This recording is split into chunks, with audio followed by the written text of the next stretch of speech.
This is Roar to Success, episode number 2. For number 1, it says which inequality or which number makes the inequality true. So 7.483 is greater than which number? It can't be 7.5 because if we put 2 zeros behind it, that would actually make it 500. So we don't want that one. The next one, if you add a 0 behind it, that makes it 920 thousandths. That's still too great. This is 481, and that's our answer because 7 and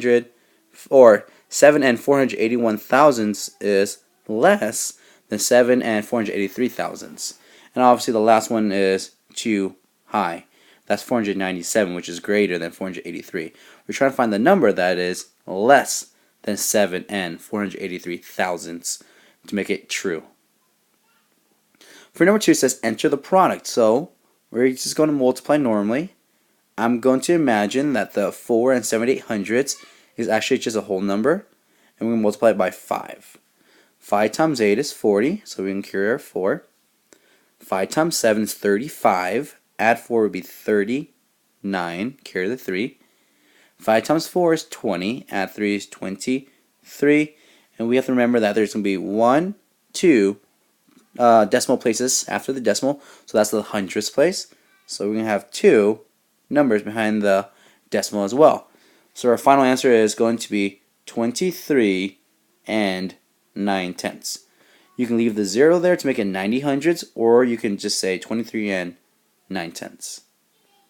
For number 3, it says Mr. Liu used the model below to show how much he spent at the store.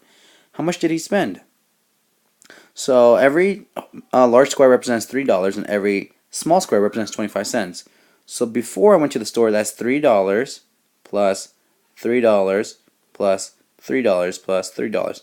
Or you could just do 3 times 4, and that's going to be $12.50. Because every little tiny square is 25 cents. So that's 25 cents and another 25 cents. That's why it's 50 cents. And then after the store, I only have $3.75. Because there's 25, 50, and 75. To figure out how much I spent when I was at the store, you'll take your $12.50, what you had before, subtract it with what you have now to find the difference. And here's our math problem. We know that we can't do 0 minus 5, so we go to the 5. It becomes 4. This is now 10 minus 5, which is 5. We have to cross out the 2, becomes a 1. This becomes a 14. 14 minus 7 is 7. Our decimal goes straight down. We have to cross out the 1, becomes 0, and this becomes 11. 11 minus 3 is going to give us 8. So we know at the store, Mr. Liu spent $8.75. And we can prove that by going backwards. We can take the $8.75, add it back to the $3.75, and we should get back the original amount, which is $12.50.